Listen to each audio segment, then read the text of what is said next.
Hello, Phillies and Gentlecoats. This is Unova Brony, and welcome to the Crepuscularity Discuss podcast number 56.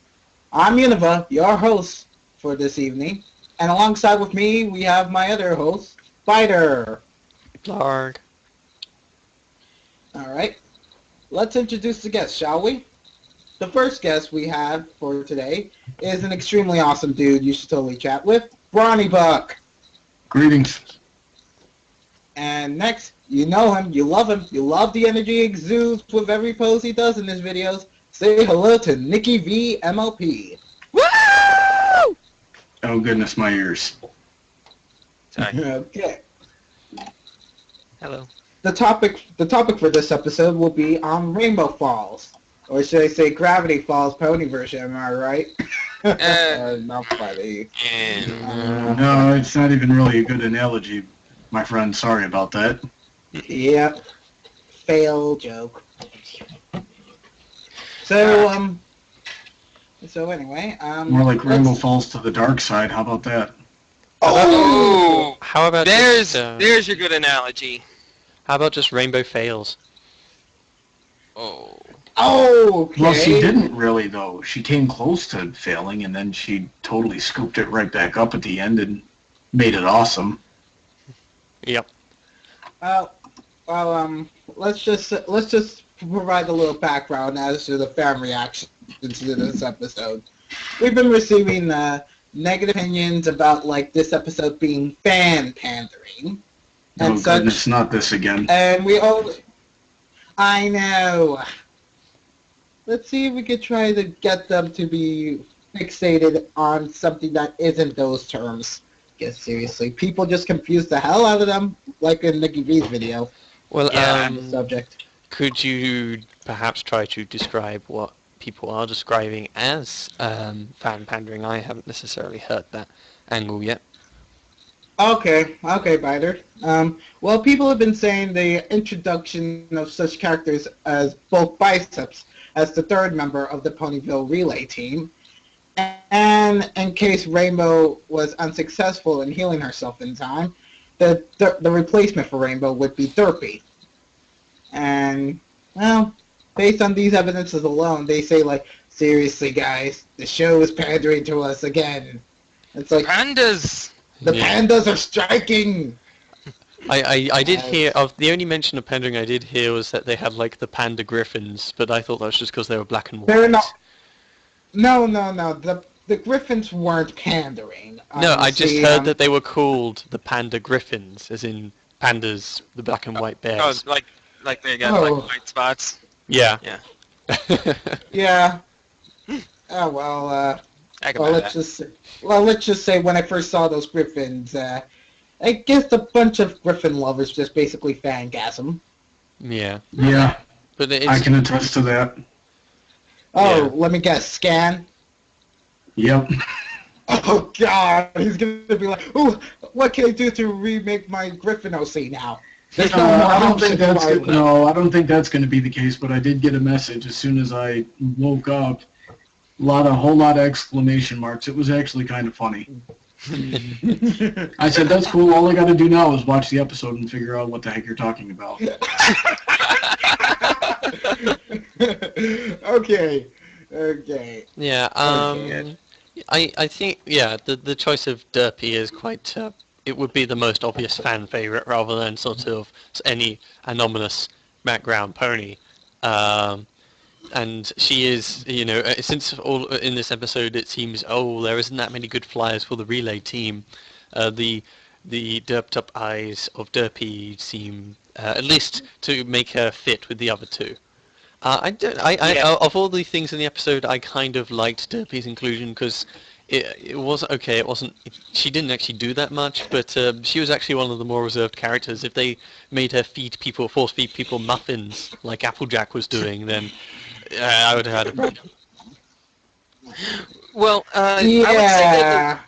I would say that it wasn't fan pandering or anything because it actually served a purpose for the story because when you see Derpy, even if you've never seen anything from the fandom or even seen the show before, when you look at Derpy, you think, that pony can probably not fly very well. So it basically just emphasized the fact that without Rainbow Dash, the team was screwed.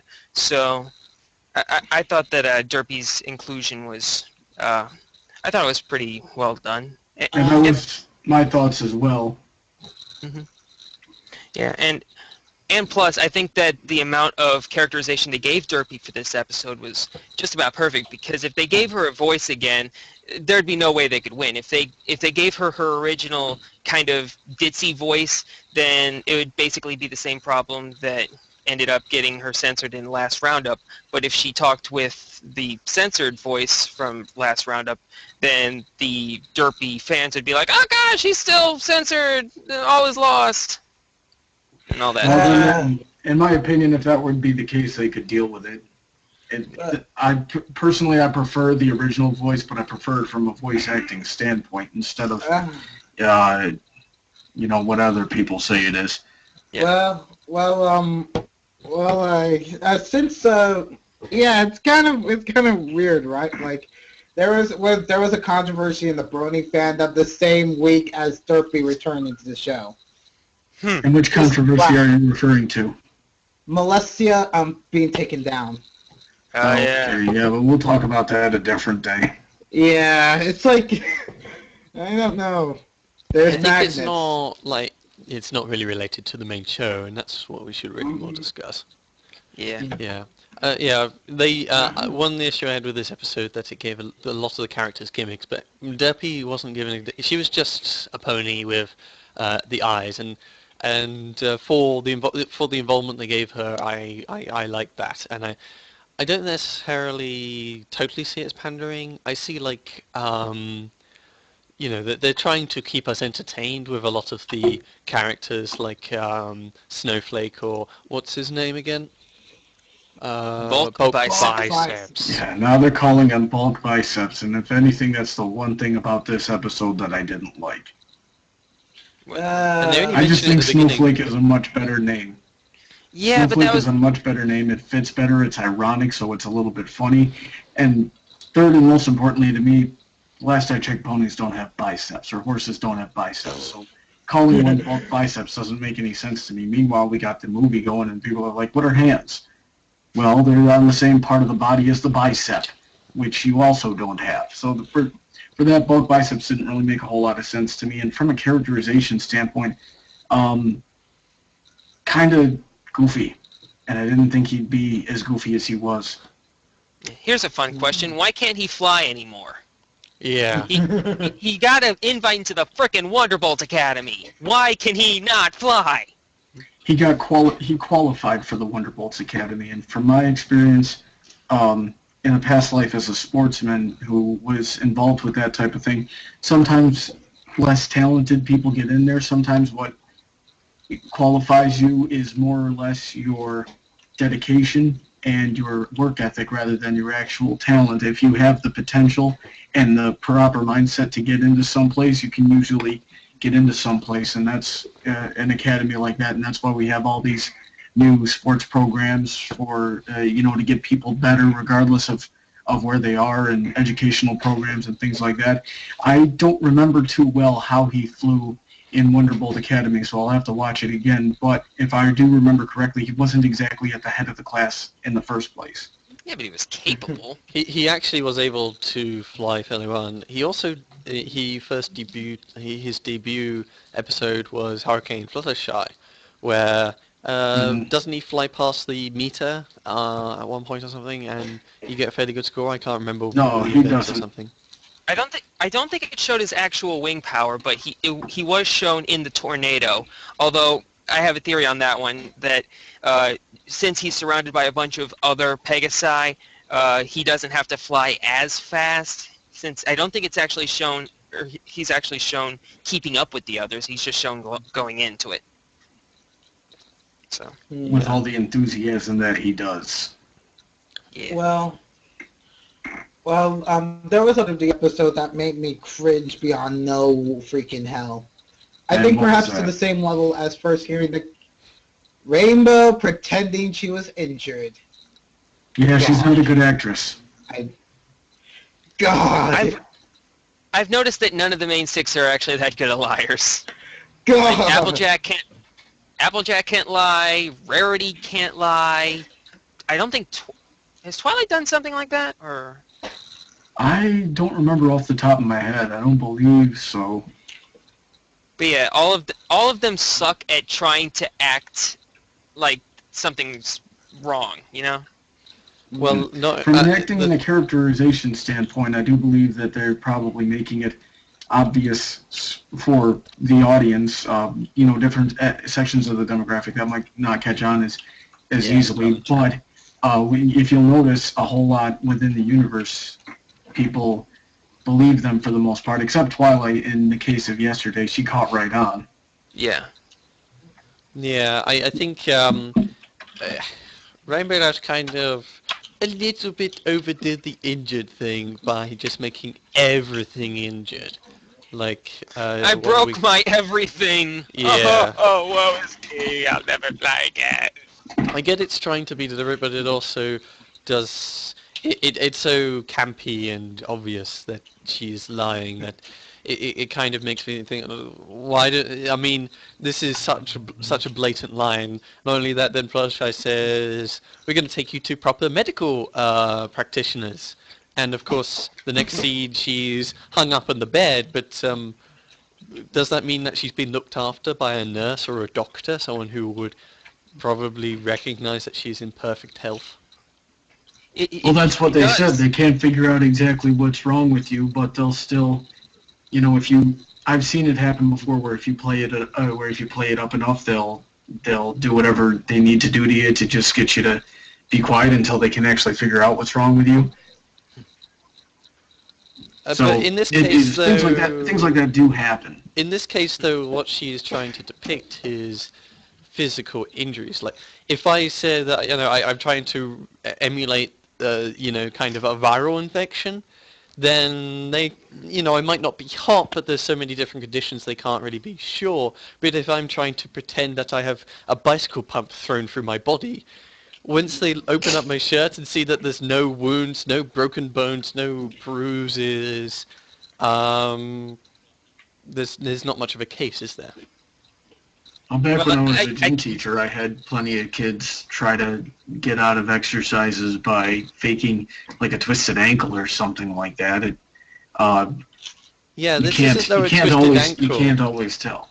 Yeah, but in my example, though, I said, like, I had a bicycle pump thrust through my body, and okay, Rainbow Dash didn't say that exact thing. She had horror broken hooves, she had a thing around her head, she had straps all over around her body. Each of those she would pretend that these correspond to a serious injury, and that isn't something as easy to pass over as spraining your muscles. Well, concussion might be a little bit hard to...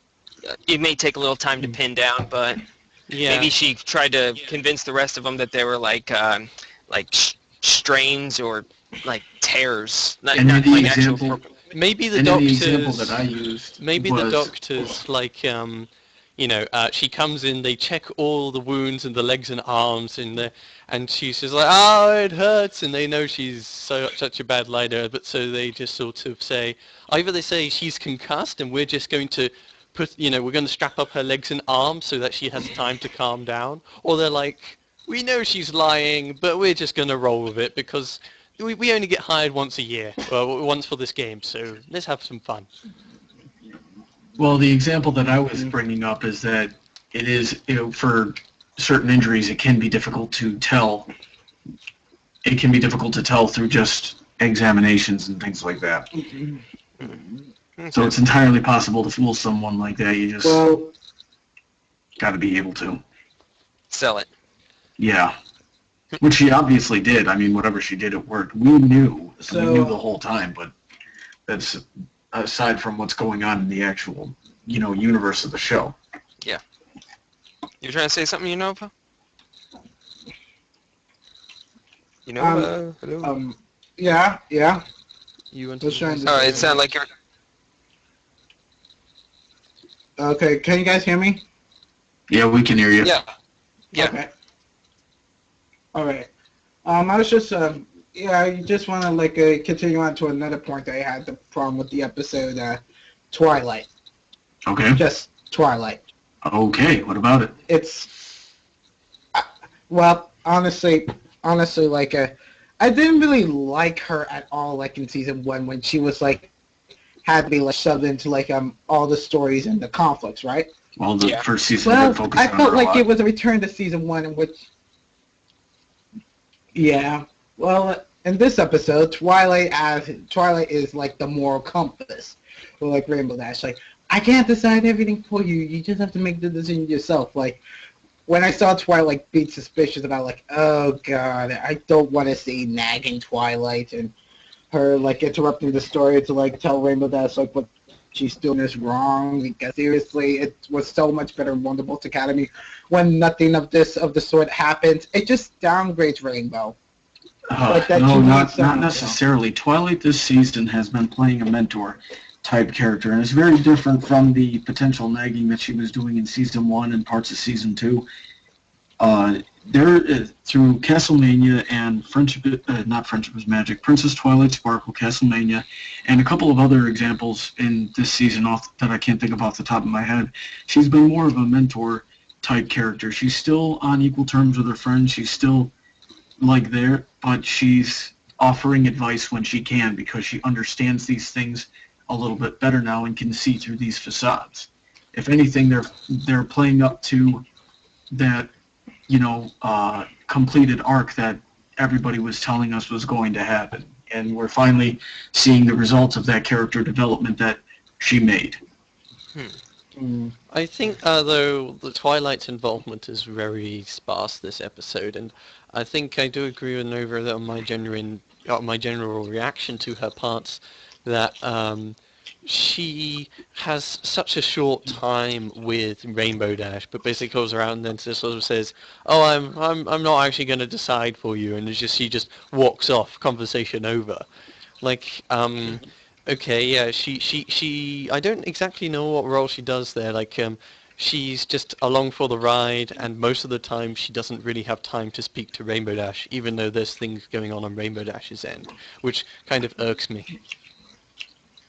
No, not really. When you have a situation like that, the only way for the character that you're talking to, the person that you're talking to learn anything is to make the decision themselves and have it, then figure it out if it is the right or the wrong decision. As time goes by not later really. on. I mean,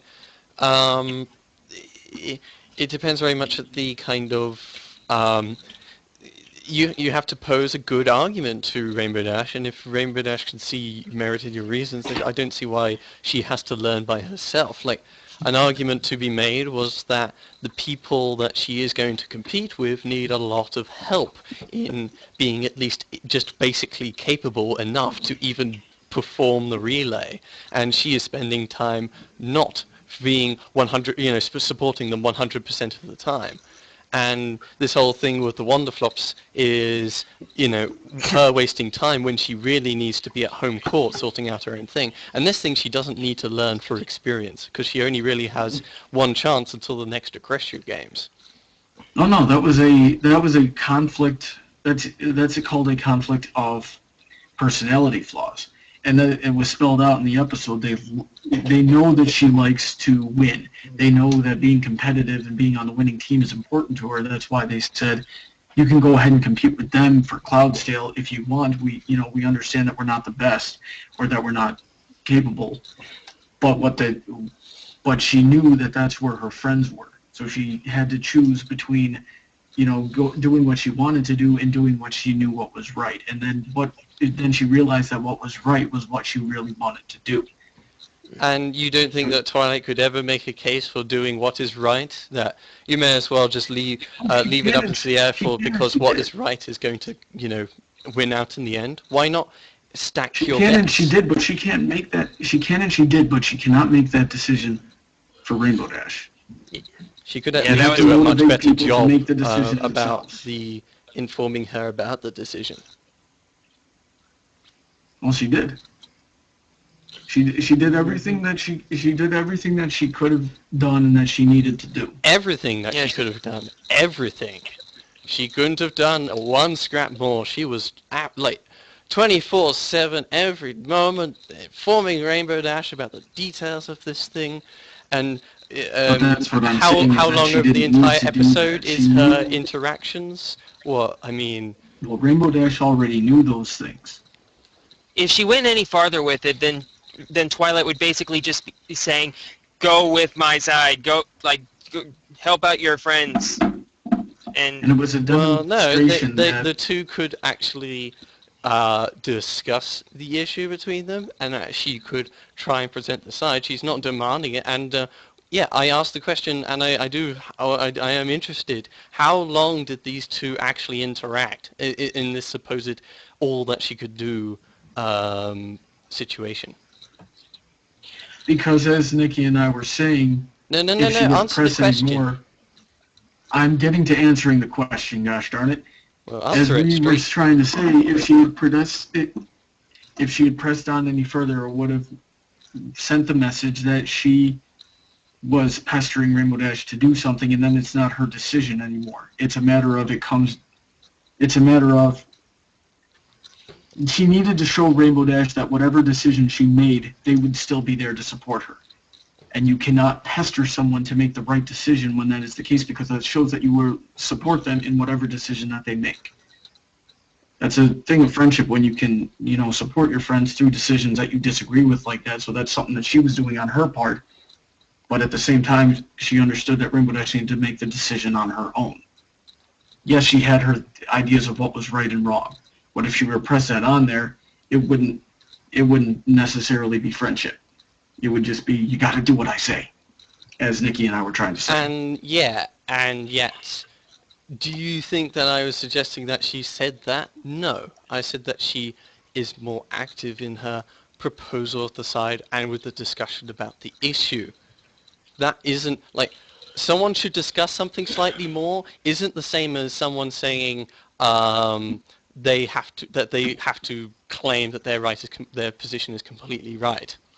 And you didn't actually answer my question. I asked the question of how long in the episode in total did they interact, and you didn't answer that, even though you said you were answering my question. Okay, well then I'll answer the literal question, then. It was probably a couple of minutes.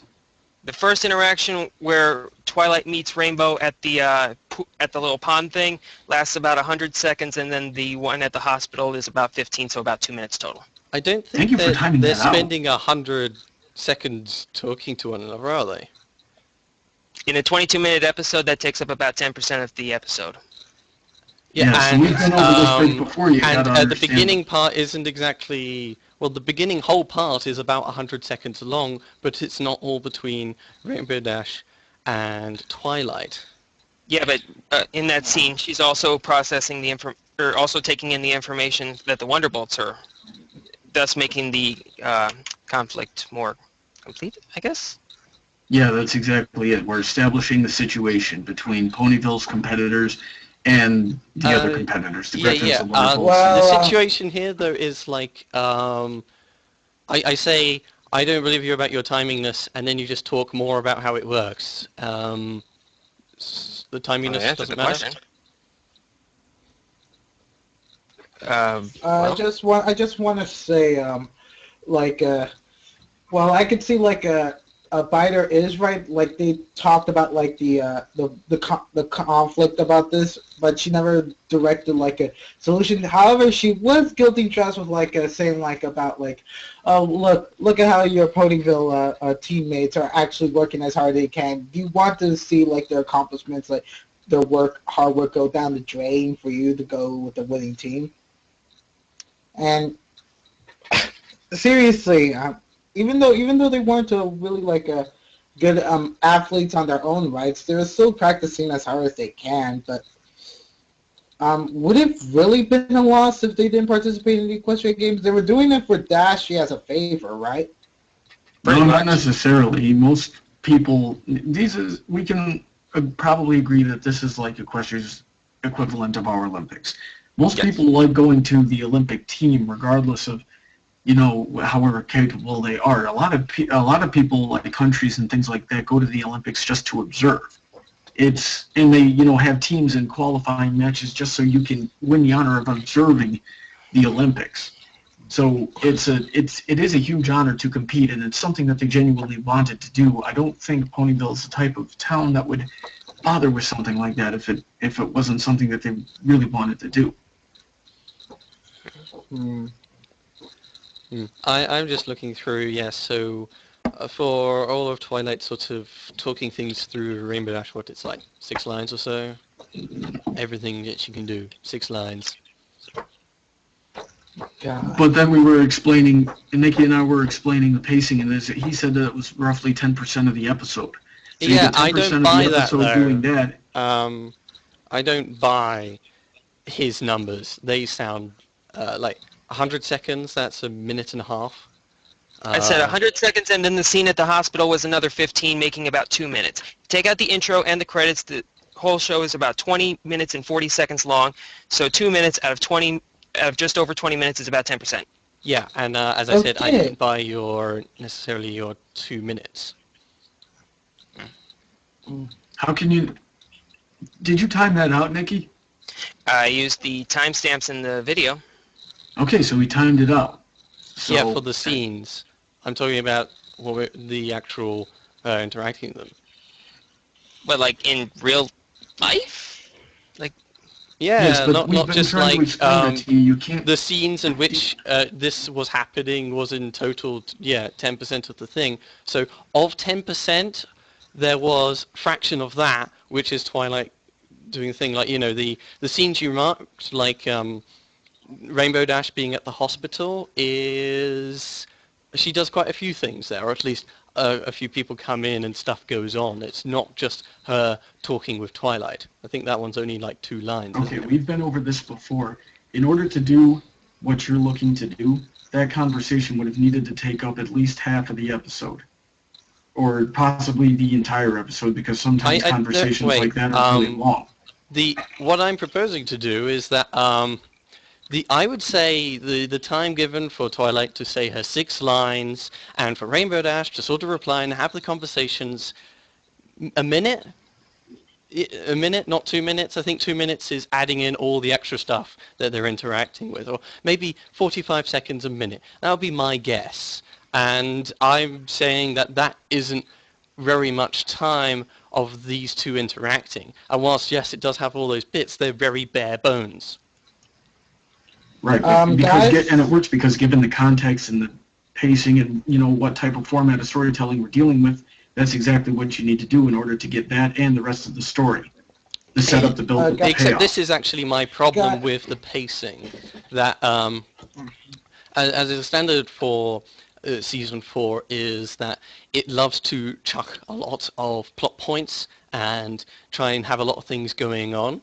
But it never has enough time to explore them in depth, and that although these aspects are here, they're very bare bones and very plain and simple and obvious to the audience to the direction it's going, that characters have to speak very deliberately. I don't necessarily find this a good form of storytelling. I have related it to kid exposition, that it is very blatant with its direction because it has no time to flesh out its interactions and make them real.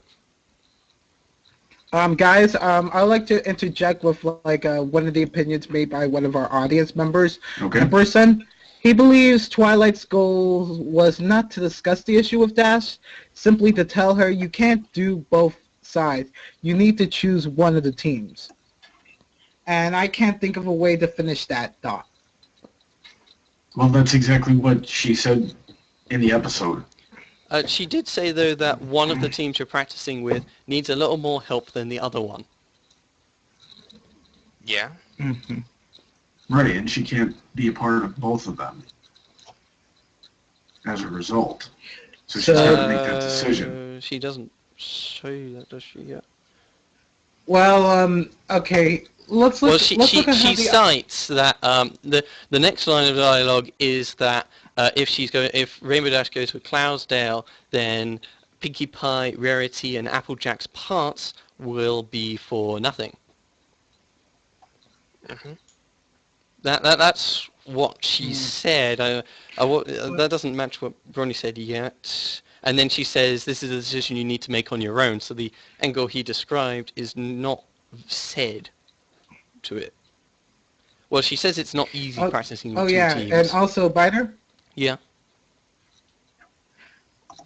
Also Byter, Scan120 said, episode was good, just one word clears it. Griffins. Yep. Yeah, just a minor background detail. Yeah. It's a bit like my loving of Owl's Well, The Ends Well. It's got an owl in it. And the owl is awesome.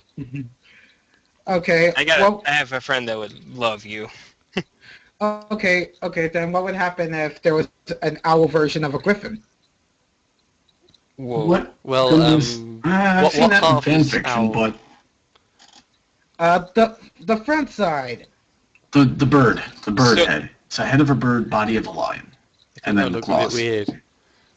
Only the bird would be an owl? Yeah. Yeah, instead of an eagle. Ah.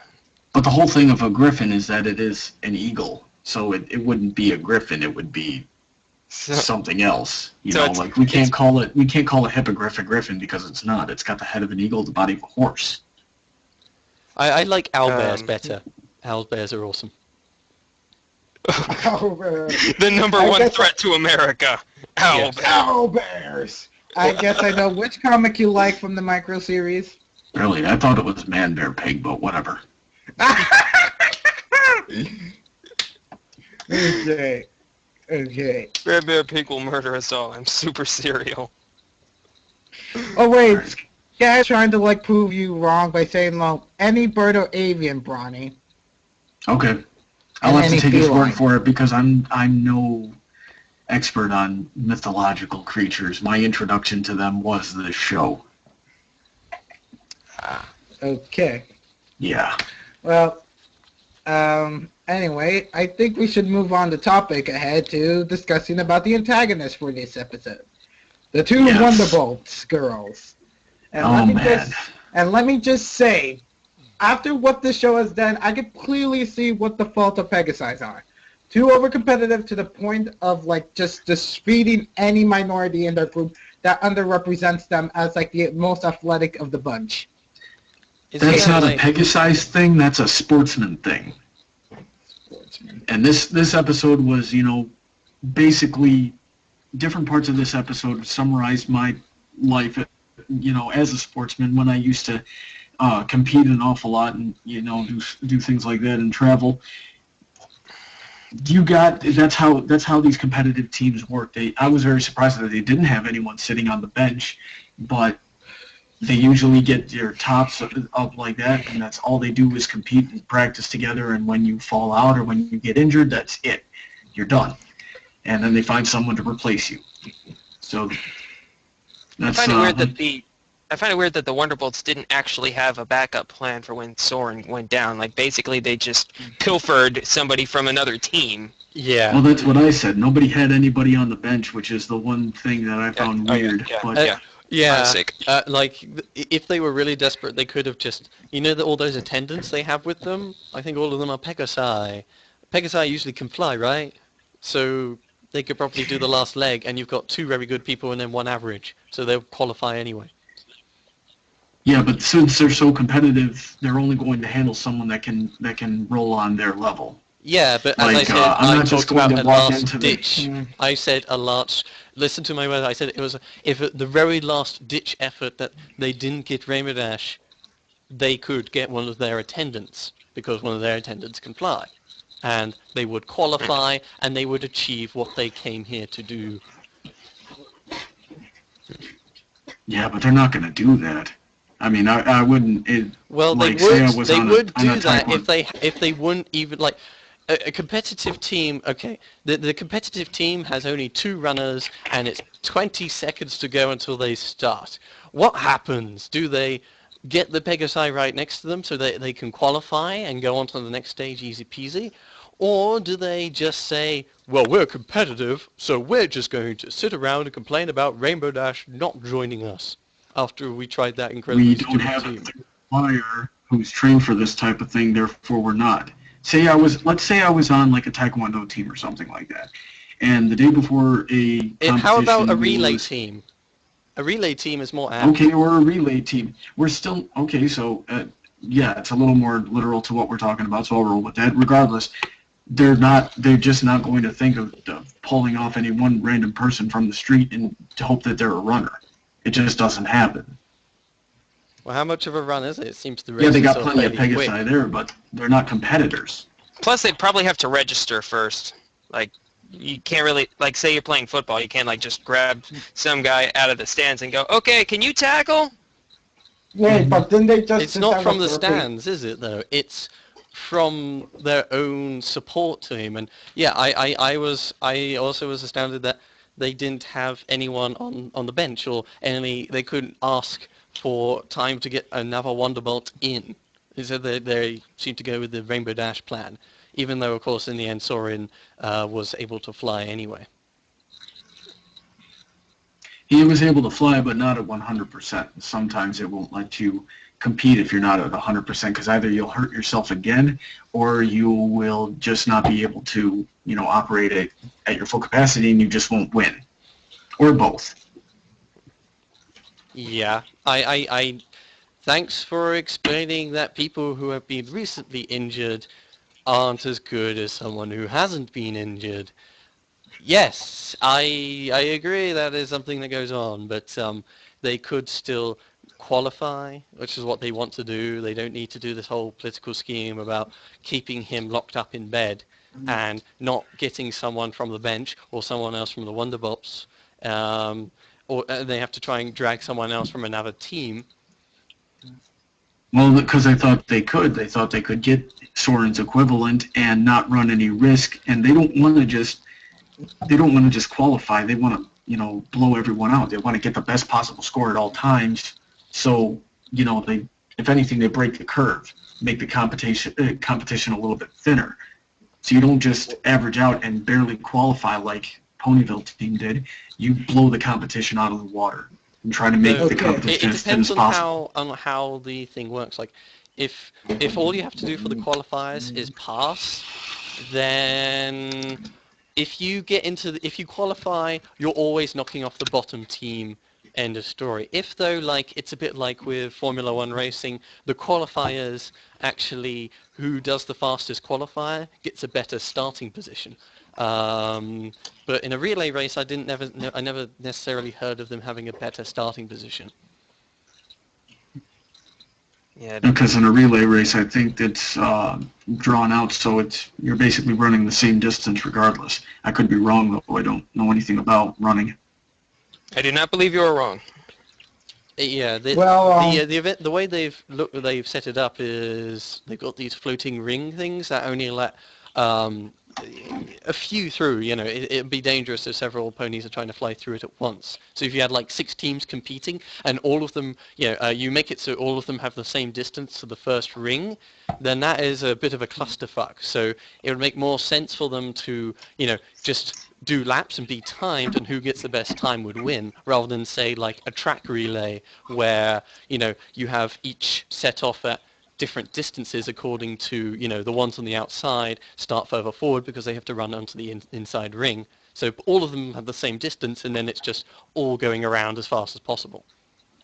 So then it's not that type of game though. It's a different type of game where it's more or less an obstacle course relay. Yeah, so there wouldn't really be necessarily, I think, it wouldn't make sense to me to have someone have an advantageous starting point, because that's not fair competition. Then again, they're going to the Crystal Empire, so fair competition's out the window anyway. Okay, so anyway, did you notice how a Spitfire was sort of acting like Lightning does from season 3? She kind of was. I could buy that. Yeah, whatever happened to her being the supposed leader of the group? Well, she is the leader of the group. That's why she approached Rainbow Dash and got her on board. No, yeah, she was trying to get the best result for her team, so I guess it still works. No, I mean in the way that she treated Soren, yes. The callousness. Well, she did something similar in Wonderbolt Academy where she was don't you think you'll be an unstoppable team if you do this? And then at the end, she realized, oh, that mindset probably wasn't right. Thank you for pointing that out, Rainbow Dash. I saw it at the Wonderbolt Academy. I'm seeing it again here. I take that note dutifully. Yeah, I mean, there wouldn't really be much of an episode if our antagonists weren't antagonisticky, yeah, because then it would just be Rainbow Dash changes with Villainous the guys, and then is the word we're looking for. What? Villainous. Yeah. Villainous. Antagonisticky.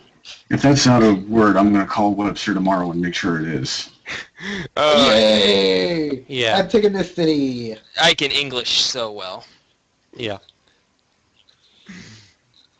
Mm. Oh, antagonizing or creating conflict, Emperor. Yeah, I don't know. I didn't. So I would have thought they would just get someone from the bench rather than necessarily going after Rainbow Dash. Like they are the Wonder Flops. They have the best flyers in Equestria. It would seem, well, they are going to be the ones who nab first place prize anyway. So maybe they did have people on the bench. It's just that Rainbow can kick all of their butts. Yeah, but we didn't see anyone on the bench, so for anyone really.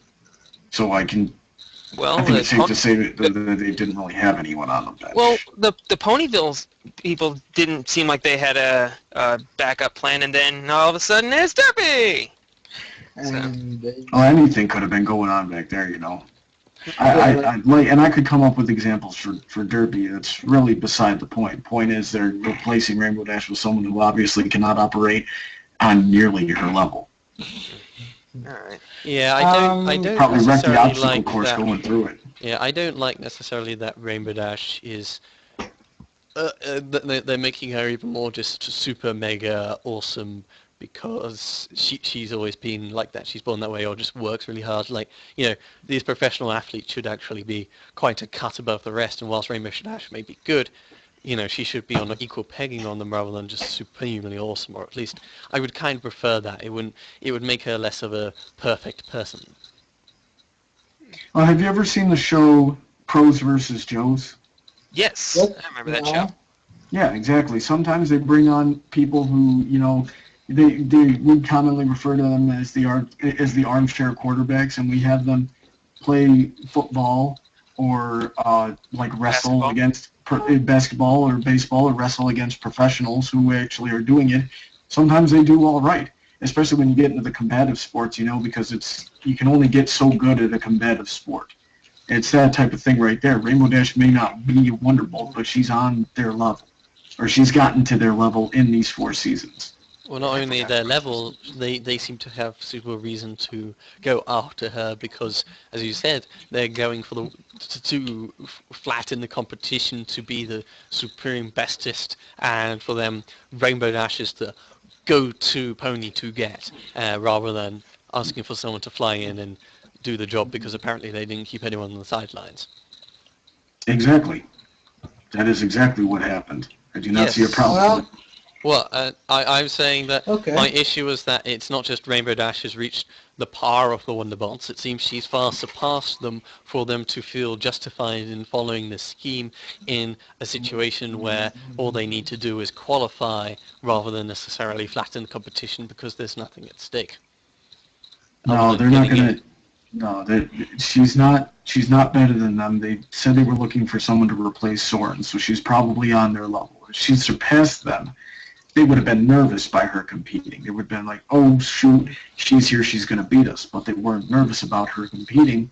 They just wait. wanted her So, this is a relay race, and I think for a team to be concerned about Rainbow Dash being better than them on a personal level, they also have to look at the rest of the team. I would argue that it would seem Bulk Biceps and Fluttershy are very weak team members, which would more than offset their worries about Rainbow Dash possibly being superior.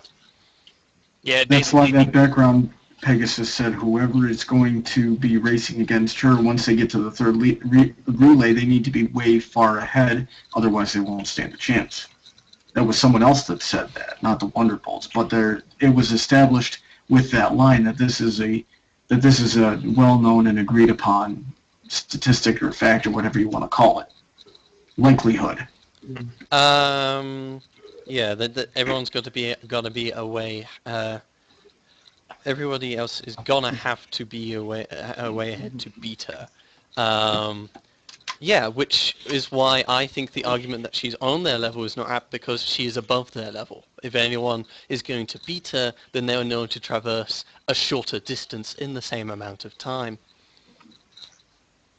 Because if Soren is let's say the other two, let's say both Biceps Fluttershy were just as good, then if they don't get really far ahead, then Rainbow Dash is going to give them a run for their money. They might not win when it comes to the actual games, but that's another thing. Maybe they're probably talking about the actual game instead of the qualifying relay. The person who's speaking there doesn't necessarily. The person there doesn't talk about. They don't specify what thing they're talking about. My assumption when they were talking about someone to beat Rainbow Dash was, at least in my case, I assume that the thing that all the people are going to, the qualifying things, is the current step that they're most interested in. There's no point necessarily comparing all the teams when some of them may not even qualify. It's better to wait and just look for the most immediate competition.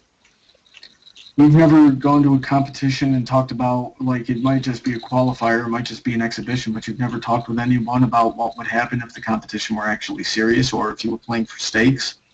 Well, when I present the argument that the most immediate thing is going to be on people's minds, more likely is that it's more likely for it to be on their minds. I'm not saying that any other alternatives are not also possible explanations or things that have happened in reality. I'm just saying that from my perspective, it would probably be that they're talking about the current team lineups. Yeah, and I'm saying that they were probably talking about the actual competition. Yeah, but neither of us have anything really to go on. All I can say is that the teams can possibly change, that the competition and who she has running with her is going to change what they're talking about, and that currently all of them are going to qualify, which is the next day, the same day. That's probably a little bit more on their mind than necessarily the games, which are however so long away. I'm not sure about that. Does anyone else have anything to say to that? Unova? Nah. I think you guys pretty much nailed it. Yeah. Yeah, so it's either one of those two things. I'd have to watch the episode again. Maybe I could get a more definite answer on that type of thing. It was just, one line, but it's one of those two concepts. We know that much. I think they were just talking about how she was an awesome flyer and that people need to be way ahead to beat her. Meh. Mm-hmm. So what else can we talk about in this episode? What about yeah, go ahead. What about Fluttershy? What about Fluttershy? Well, she was actually surprisingly one of the most powerful side characters we had in this episode. Yep. First she wasn't timid at all, even with the imposing figure of both Biceps. And then we get a nice lukewarm message when Rainbow Dash is at her hospital bed. Fluttershy doesn't even care. She'll give the medal to her because all that matters is, I guess, teamwork and stuff. It seems like... Go ahead. Yeah, I found it they kind of skip over it, but the whole kind of team selection process, Fluttershy angle is sort of she's proud to be trying to represent Ponyville for the games. It's just Fluttershy going up to represent her town for a team sports event is, particularly a team flying sports event, is something I would never really peg her down to. And I wouldn't really ever peg that team of 3, Bulk, Biceps, Fluttershy, and Rainbow Dash, would ever be a team in the first place. Because it's just... Yeah, go ahead. It's That's probably actually circumstances. Yeah, that's Go actually ahead, what I was Nicky. about. Oh, okay. Well, that was actually what I was about to say with the, like, when did Fluttershy get over her fear of competing or performing in front of a large crowd? Because that was the main reason why she wasn't able to join the tornado in the first place. Like, she was scared of performing in front of a bunch of people. The tornado. That's when In, it happened.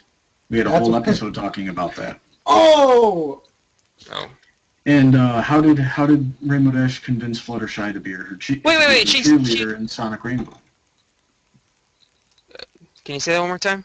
How did Rainbow Dash convince Fluttershy to be her cheerleader in Sonic Rainbow? So she is capable of doing these types of things. And Well, we've cheering shown in a her crowd as is progressing different. to be. I think cheering in a crowd is probably quite different from performing as an athlete to a person. Not necessarily. It's a slightly different setting, but it's still the same performance mindset of your being watched, which we show that she was having trouble She doing. isn't exactly being a cheerleader, though, in Sonic Rainbow, is she? She's cheering for Yeah, she's Rainbow just in the Dash. crowd. She's just in the crowd with everybody else. They aren't going So- through a cheering routine or anything like that. They're just, Rainbow Dash wants someone who's on her They- side, who's screaming her name out in the crowd. That's not a cheerleader, that's a member of the crowd. Okay. She still would have had to So- convince her to come out of her comfort zone and be louder than she normally is. Yeah, but you're forgetting what we were just talking about, which I said, I think that these two things are different. That cheering amongst the crowd is different than performing as an athlete. Okay, well, being a regardless, crowd. we got I over that agree. fear in Hurricane Fluttershy. That was what the focus of Hurricane Fluttershy was making that arc. Yeah. And we actually see progression now, which is quite exciting for both characters. Yeah. Yeah. Progression. Well, but then there were some drawbacks in the episode as well, with like some of the characters. I mean, Twilight. Well, I we mean, already could I discussed speak about on her. Fluttershy first? Yeah, before you for it. jump oh, onto sorry. the others. Go for it. I don't Go know, for like, she was there, she was one of the competing members. She didn't necessarily play a huge role in the thing. I mean, she was, she was just like, hey, Bulk Biceps, oh, I'm proud to be the member, oh, I'm learning the thing, you can have the gold medals, there, Rainbow Dash. Very banal interactions, really. I don't know. All she seemed to do was just be cute in the few moments that we really got, and otherwise she has a lot of background action. So it's like, meh, okay. Well, I would assume that she isn't competing on her own. Like, it wasn't her idea to compete. It was Rainbow Dash's idea, and she's just competing for her sake. So that would be why she'd give her the medal. 'Cause, Yeah. Like, she's not in it for the medal. Rainbow is. Fluttershy seems to go along a lot more with whatever people tell her to, like the Spike, the Teenage Dragons episode. Fluttershy is trying very strongly to say no to go out to the dragons, wasn't it? But Dragon Quest. yeah, but like in Castle Mania, she who does she go along with? She goes along with Rarity, and she only asks why they're going through the Evertree Forest when they've already almost basically reached the castle. And she just went along with things. And this one, it feels like she also just sort of went along with things because her friends requested it of her, even though particularly in this circumstance she is totally not apt for it. And it just feels weird that of all the ponies out there, Rainbow Dash is really fit athlete, can't get any of the other Pegasi in Ponyville to help represent with her. I mean, Rainbow Dash feels first like... off, Yeah, go ahead. Well, first off, that's kind of what introverts do. Like, as an IRL introvert, whenever somebody says, "Hey, you want to do something later?" Even if I'm not really into it, I'll be like, oh, "Okay, that sounds like fun." I've never been base jumping, but sure, why not? But yeah, going back to what you were saying about the other members of the team, I don't know. I believe they.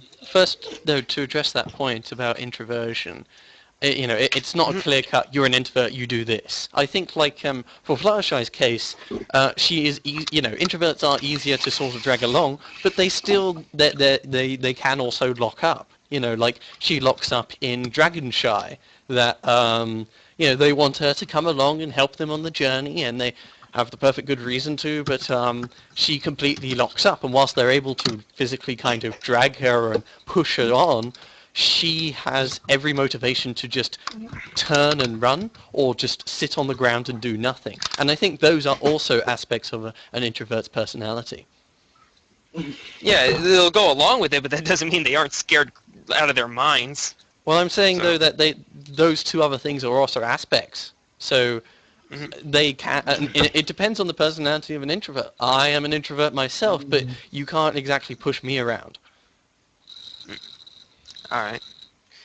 Well, and as for the other thing about the couldn't find other ponies to help her out, didn't they establish on the train that you could only compete in one event, and Rainbow Dash went with the people that she did because she felt like she could pick up the slack, and besides, there aren't that many Pegasi in Ponyville as is. So. Cloudsdale.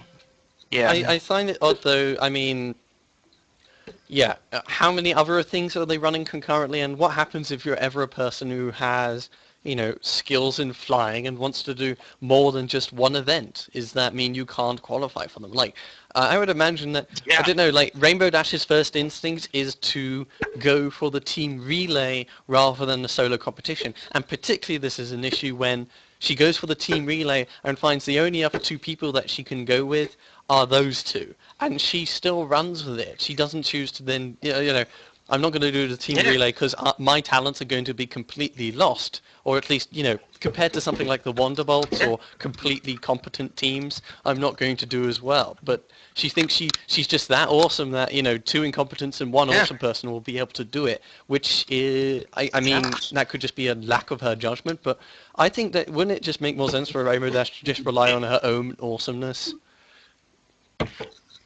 It would be smarter for that, but, well, first off, Rainbow Dash isn't exactly known for having the best judgment, but also, well, I guess she just wants to help, well, I don't know if she wants to help out. It feels so, I mean, as I said originally, they give reasons, yes, but I don't feel that there would be any real circumstance necessarily where this turns out to be the actual outcome, other than like the most extreme of potshot luck that it turned out to be that way. Like, what's the population of Pony Wars? The population of Pegasi. There's quite a few Pegasi there, and apparently all of them are competing, or they're actually from Cloudsdale or something. I don't know. So it has to be these two incredibly incompetent ones.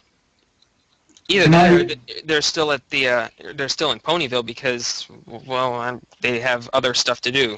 So. May I interject a couple of points here? Go for it.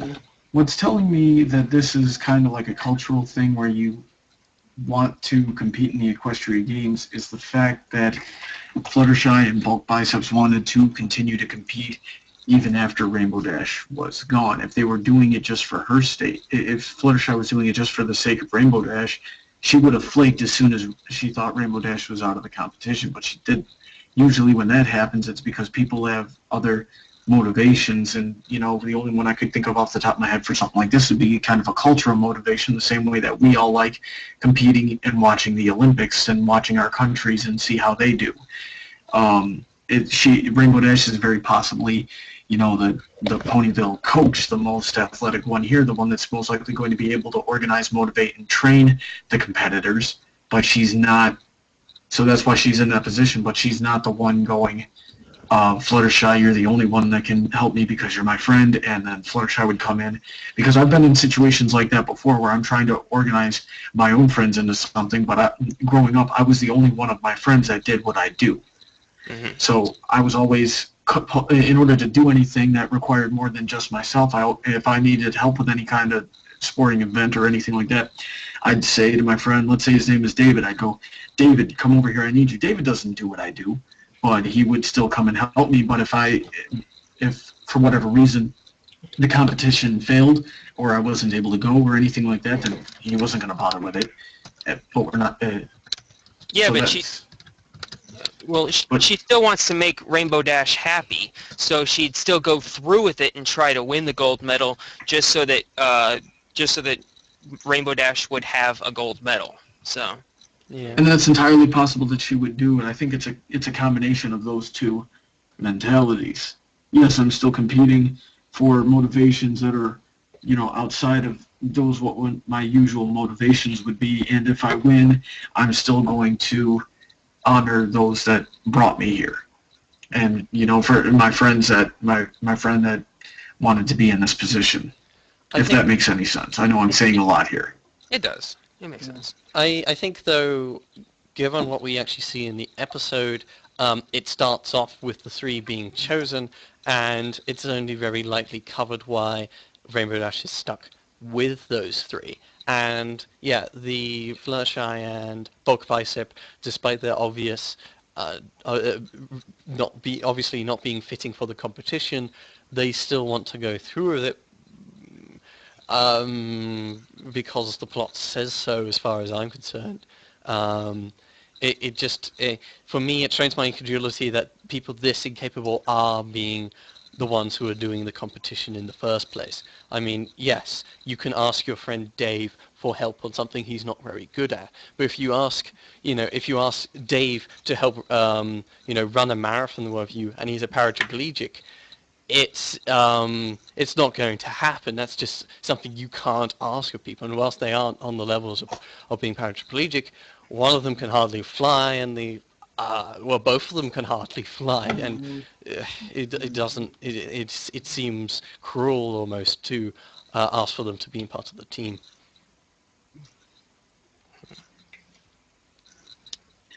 What Cloudsdale and Ponyville looked like to me, between the two's, preparedness and things like that, what it spoke to me, and this is probably coming from personal experience, is the large city sporting teams versus the small town sporting teams. And usually, for whatever reason, your smaller town sporting teams are not as well equipped, and they're not as well prepared, and they're not as well trained, and there could be any number of things going to that. But when you got something like Cloudsdale and the Wonderbolts, you're talking about like the Dallas Cowboys now, where football is their thing, and that's all they do, and they put all their money and effort into that thing, and it creates things like the Wonderbolts. Whereas Ponyville, not so much. It's just kind of a rustic town where people are doing their own thing. Yeah, I think though, the allegory here doesn't necessarily fully work for me, because the small team is a team of people in wheelchairs, and in this case, they are much more under-equipped than any small town team. There's being under-equipped, and then there's it's not wheelchairs at all. It's yeah. It's lack of training. It's not a wheelchair thing at all. When one is making analogies, you see, I'm talking. A wheelchair is a clear, quick instance of someone having less ability than somebody else.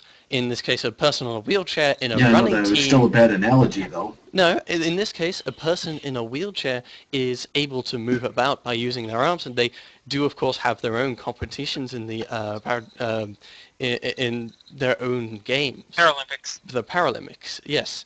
But I was going to say paraplegics, but I was like, wait, no, that's not right. Yeah, people in wheelchairs can still compete in running and stuff like that, but they are still less able, and that isn't they are hugely less able than just a normal person or not the cream of the crop, which is my argument. But that was my argument. So that's not a good analogy, because we're talking about normal people versus. Except in this case, it isn't normal people, is it? That Fluttershy's inability to fly was made fun of because it was a deviation from the societal norm in Cloudsdale of being able to fly. Maybe others, of course, aren't able to fly, but the majority of Pegasi we see can generally fly. And bulk bicep is not what I would classify a normal person. Yeah, which is why I'm saying this is not a good case for them being the normal people team. Fluttershy was a weaker flyer, someone who couldn't fly competitively with the rest of her class in a flying school, in a school that focuses on flying, kind of like the Dallas Cowboys training camp. If you're a weaker football player, you're probably going to find yourself in the same scenario that she was in. She still flies on average, but she's a little bit weaker, and she to be can't fair, compete or anything like that. To be Go fair, ahead, Nikki. in the actual qualifying contest, Fluttershy flew just fine. The only problem was with the handoff. Like she kind of fumbled the horseshoe. the pass. Yeah. The baton horseshoe, whatever you want to call it. She fumbled the horseshoe pass. So other than that, she flew just fine. It was just that she was scared of like taking the baton. Yeah, I think though when we're talking about like the Dallas Cowboys and the normal team, what we have is you have society. Here's the x-axis. Here's the y-axis. The x-axis is how fit you are, and the y-axis is the proportion. It will fit probably a normal bell curve. Now, the Dallas Cowboys, of course, in this example, are going to be the much higher people on this graph. They are the people who they're at the far end of the bell curve. A normal local sports team, those people are still going to be higher than the average because these are the people who actually have skill or ability. Or, they generally have an advantage over normal people in playing of the sport. In this case, though, I would argue that the median for flight for Pegasi is that they can fly normally, and that Fluttershy and Snowflake are on the left side of the bell curve, that they are below the normal, which is not what you see in your local teams.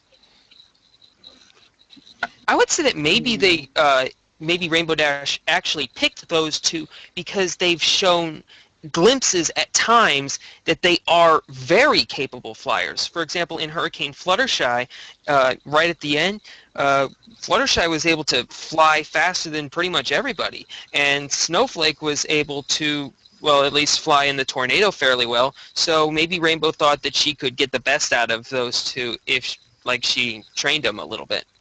Like she saw the diamond in the rough, as it were. I could definitely agree with that. That could indeed be something it isn't shown in the episode. Yeah. As far as it comes across to me, every instance that those two are trying to fly generally before and now, generally speaking, they are behind the curve. They're below the norm. And, you don't even need to go like, like a city level or village level. Like your local school sports team, generally they're the better people of your school, and they are of course nowhere near that. They don't even level in the school competition. How we lost Unova. Yeah. Should we try to get him back, or? He can hopefully find his way back. So, don't worry. He'll probably come back. I'm not too worried. Yeah. All right, fair enough. But yeah, that's just sort of my general issue with sort of the episode. That I mean, of course, I'm not sure necessarily what characters to replace those two are with, but it does feel weird with those two characters being there because with how weak they are, it would never seem that Rainbow Dash would have to be stuck with choosing them. But apparently she was, because the other Pegasi that she talked to were doing something else. Yeah, thanks for reminding me that she did choose them. Yeah, that was what I described. Mm-hmm. Oh, see you, Scan. I thought you said that she wouldn't have chosen them if she had other options, or that she wouldn't have chosen I said them if that she had it tried to strained talk my to other people. incredulity because the choice that she made seems that her end result is very, very, very bad, despite the pool of people she's working from and the average of what the flight ability is. Maybe, yes, the majority of Pegasi are working in Ponyville, working for their own individual other group events. We really don't have enough to say other than 2 others who are on the train with them who were from Ponyville. But it does establish that there was effort made to perhaps put together a better team, and then she went with what she had on it because of what Nikki said about seeing the potential, which is entirely possible. I could imagine her doing something like that, or that was all that she was left. It's possible it was both. I mean, I've done that before, you know. Especially since she knows Fluttershy pretty well and knows It's how entirely to get possible her at her best. It's entirely possible for a lot of things. I feel though that the reason for me feels the most resonant is that they really wanted to make her team particularly bad, so that it would really contrast the choice she had to make. That it wasn't just she's with a competent team that has a chance of winning, that is going to qualify. She has to be with a team that's going to lose, and then there's the team that's obviously going to win. What this episode posed was a good question of where your loyalties lie when you're faced with something like that. Now, Rainbow Dash had a lot more stakes than just her pride of winning on this thing, or even Fluttershy and Bulk Biceps prides with winning. She also had Applejack with stakes in this, and Rarity with stakes in this, and Pinkie Pie with stakes in this, and things like that. It reminded me of when I was a teenager. I tried to make a movie with my friends, and this one was going to have a lot of fencing choreography. Now, as I said, I was the only one of my friends that ever picked up a sword.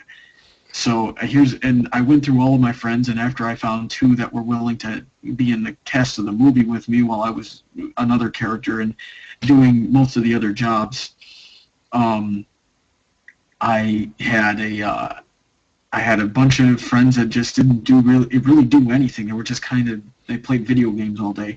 And it came down to my choices of I had a dancer and I had a bodybuilder, which, holy crow, now that I think about it, is coincidentally very similar to what Rainbow Dash had here. So I had a bodybuilder, wrestler friend, and a dancer. Real small girl and really, really big dude. And we made the movie.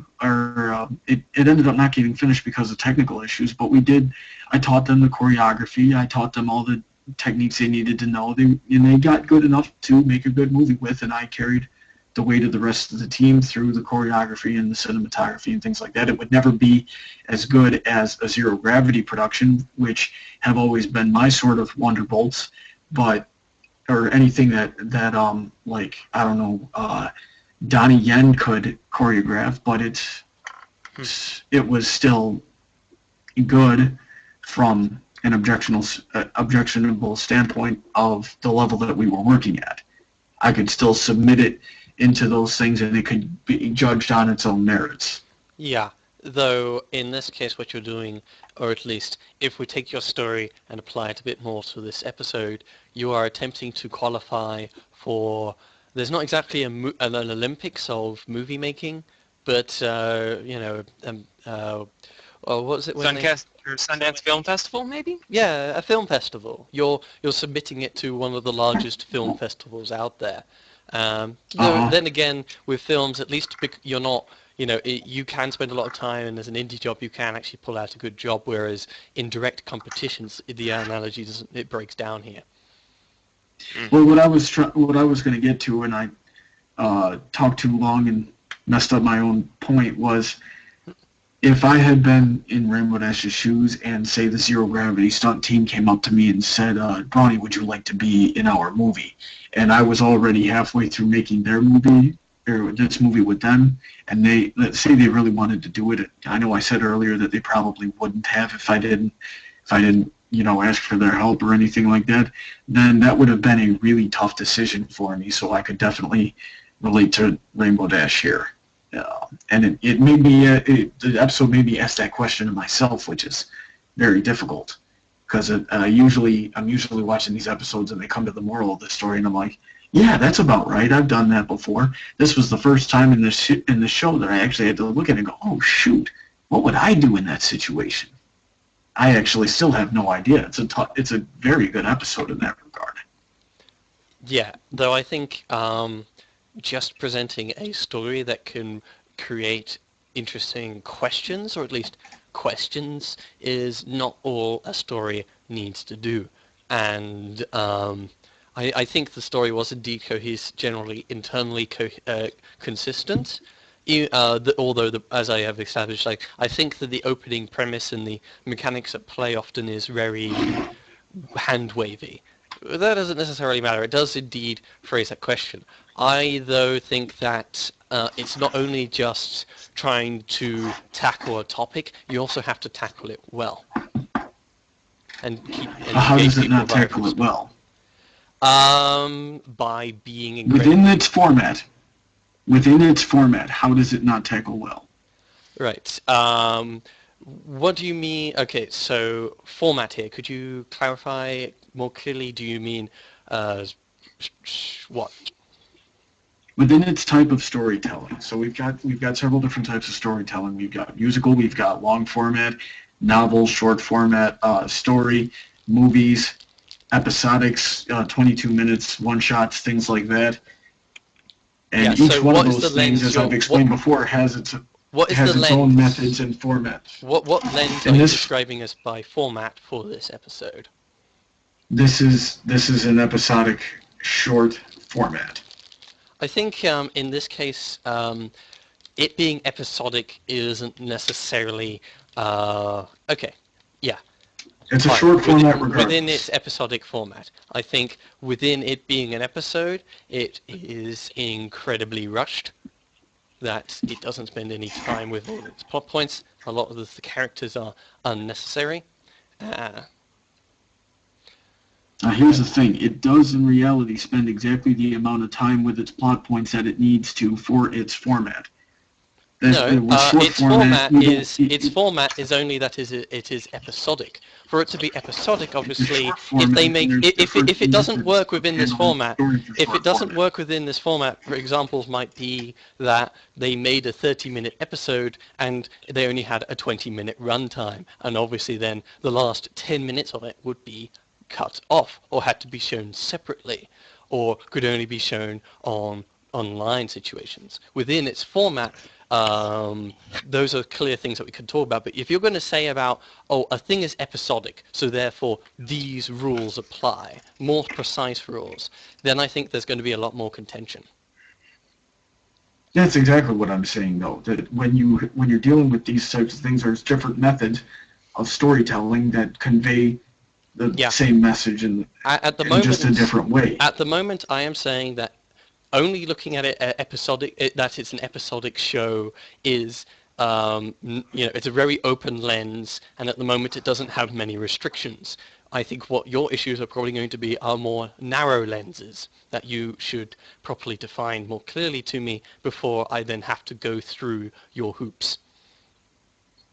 Okay, so what I was going to say was when you're dealing with this type of format, this episode worked very well, and you say it didn't spend any time. Well, then could you? But in reality, Brawny, and I've been trying to get to that. Brawny, if you want to define me just the lenses I have to work through first before complaining about my rhetoric being very vague according to the lenses you haven't defined yet. Okay. Do you understand that I have to say that to go there to get to here, though? No, you don't need to recant exactly what happened to me, because I know what happened, and I know you can have some problems, but just tell me what the lenses are. Okay. You hold on to a little bit of information here. When you're dealing with short format, that little bit of information goes a long way in covering all the bases. So when you spend a couple of minutes on something, when you have only 20 minutes, then you can convey a lot in there. If you start asking questions that are not important in short format, because when you're telling a good story in short format, you only cover what exactly needs to be covered. So those 2 minutes that we spent building up the situation, that's what we needed for this type of thing. Those 2 minutes that we spent building. Yeah, no, you're not exactly providing me. You're saying this is how a story is told, and I don't agree with that, because I think that's too rigid a structure. Like, it doesn't actually isn't a practical model. I mean, it depends on how you're going to try and engage someone within an episodic story. That if you're saying you want to establish a thing as short as possible, I don't necessarily. Oh no, you didn't say short as possible, but in a short time. I don't think necessarily that is always the right choice. That some plot points are going to be more important than others, and the bigger, more important ones should be probably more covered comprehensively, because these are parts of the story that matter to us, the audience. I would also say that how you present your plot points is also important towards what kind of story you're trying to tell. I mean, if you're telling a comedy, it's not necessarily best to in the middle just quickly have a 2-minute segment of people giving exposition that allows you to get to the next segment. That's still clunky. When you're dealing with something like comedy, it depends on how you build up to it and what your type of comedy is doing, but that exposition can still further the plot and still build up to other jokes that are coming I didn't argue that it didn't further the plot. I said, though, that one could make arguments that a show that's trying to be funny shouldn't then suddenly have 5 minutes of drudgery of exposition so that it could continue its plot, because if you're having to do that, then that isn't necessarily a good choice for the format you've chosen, which is comedy. You want to be funny, you don't want to be boring. Okay, so what I was saying here is that we're dealing with a short format, so we got to move quickly and only cover what is absolutely necessary. I don't agree with that. So we start with. I don't agree. So we start with. I'm not going to. So we start with. Yeah, if you adopt a lens where, according to how the show is, therefore it's good. That's a kind of circular argument. It's self-fulfilling. That I would argue that it doesn't have to be short because you only have 20 minutes. That a good episode of comparison I've made is is Sonic Rainboom. The start of that one has Rainbow Dash asking for Fluttershy to cheer for her, the yay scene, and that is just a few minutes of two characters interacting. There isn't necessarily a lot of plot points put across, but it was a memorable and successful scene in what turned out to be a good episode. In this episode, the starting scene, it has to tell us all about the competition. It has to show, it has Applejack coming in with the food, Pinkie Pie cheerleading, and does Twilight turn up? I can't remember. But it wants to introduce all of its moving elements right from the get-go, and I think that is not as successful to me as the yay scene. Okay, but the yay scene and this scene work because there's more plot points. We're raising, for goodness sakes, because there's more plot points. We are raising the stakes. Let's talk about it. Actually, no, I don't agree with that. I don't agree that raising more plot points increases the stakes. Just because there's more things going on to distract me doesn't necessarily make it huger. It's not a nuclear bomb is about to a nuclear bomb about to fall is one plot point, but it's still an anxious issue that can be explored in a story. You don't need to have 50 nuclear bombs to try and up the stakes. No, that's not it. It's not about distracting you. It's about complicating the issue so the solution is not as predictable, or the solution is a little more ambiguous instead of being right in your face. We have multiple things to consider when making our decisions, and that makes a decision more difficult to make. Yeah, but what you're talking about is complexity, that the issue is complex. And for an issue to be complex, it could just be one topic. It doesn't need a lot of plot points or moving cogs. It could be something where there isn't genuinely not a proper answer. But in this episode, there is just one plot point, and and there's got a number of other, moving cogs, as you so said, going under the umbrella of this plot point. So it still works within its own right. Let's try. Well, my argument though is that you are making claims at how a story operates. I don't necessarily always agree with those though, because in this matter, I think that sometimes there is simplicity and elegance, and this show wants to try and do too much. That the tone, the consistency, the plot, the pacing is super fast, that it doesn't actually sink in for me because it doesn't feel grounded, it doesn't feel real, it doesn't spend the time working on the things that it needs to do. All it does is tell you what it needs to tell you, do the gags that it wants to do, and you're supposed to laugh and get on with the plot. Whereas in the Yay scene, it doesn't necessarily move the plot forward. It isn't obviously there just for the gags, but it has two characters interacting, and it got me engaged in Rainbow Dash and Fluttershy and what they were doing, so that would help me later in the journey. Okay, so then we're just two different people that get engaged by two different things. Yes. It doesn't really mean anything that as far as how the story is being told. It does, though, make an important point that when you say, what was it originally you said, that within the format, and then when I ask you to define the format, you make some claims, and I have other claims. And these things aren't law, they aren't universal, and there's lots of ways of looking at it. So looking at the format isn't the right way to ask someone to go. But you're dealing with different types of stories with the same format. So you have to look at the way that it was handled within its format while doing what it was trying to do. Could you define more clearly me what things are you saying are different or not, and what formats were they? Yes, I can. I was just about to. Yeah. I can. I was just about to. What we were dealing with this week is a complex issue with multiple factors that need to be considered all at once. Simple and elegant, as you described, was last week with Pinky Apple Pie.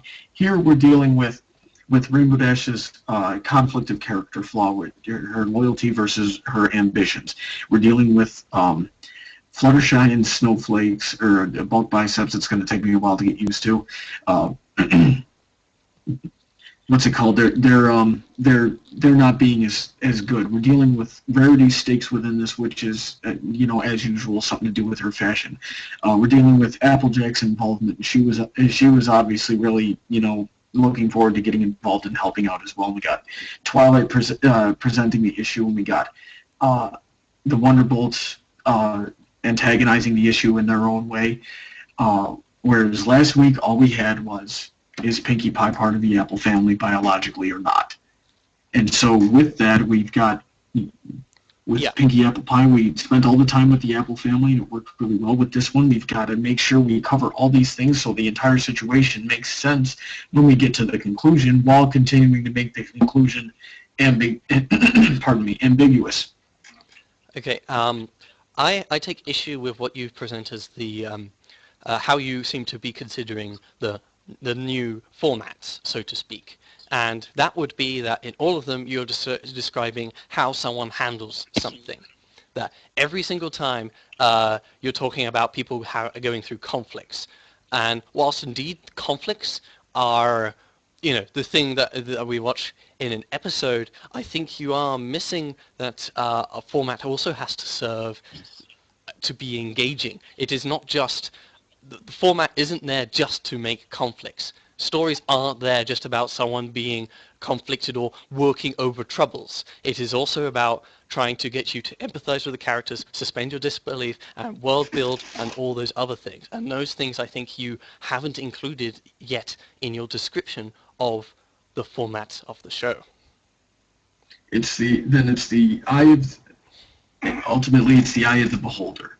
We have to understand what type of format we're looking at so we know what type of mentality to go into our observations with these things and understand if it is really good or bad, or if it does what it needs to do. And from that perspective, when I look at it and I understand what I'm looking at and what it's trying to do and what it needs to do and whether or not it actually does it, I can see that it does. There are times when it doesn't, for example, let's say if in this episode we introduce all those plot points, and then right at the throughout the episode, and then right at the very end, we need to win this competition and win the championship to raise money because the children's hospital is going to go bankrupt or something like that. That would be an out of nowhere contrivance. That's when you're dealing with something that's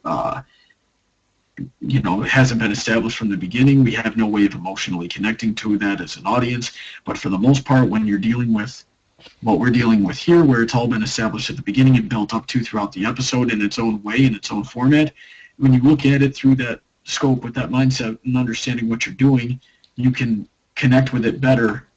You can still connect with it the same way. You just have to put yourself in a different mindset by understanding what exactly it is you're looking at. I think that what I would say is, at least from what you have said to me, is that you have your own particular conflict-centric approach towards appreciation of the episodes, that you seem to typify them by the conflicts the characters go through rather than necessarily what the characters did, felt, or why we should care.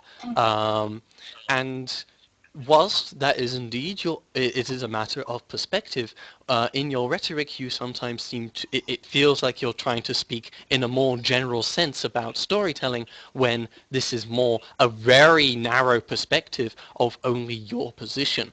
I do not often agree when you making these claims on a more broader spectrum, or at least it sounds like that, because you don't preface your statements with I, me, or I feel that this way.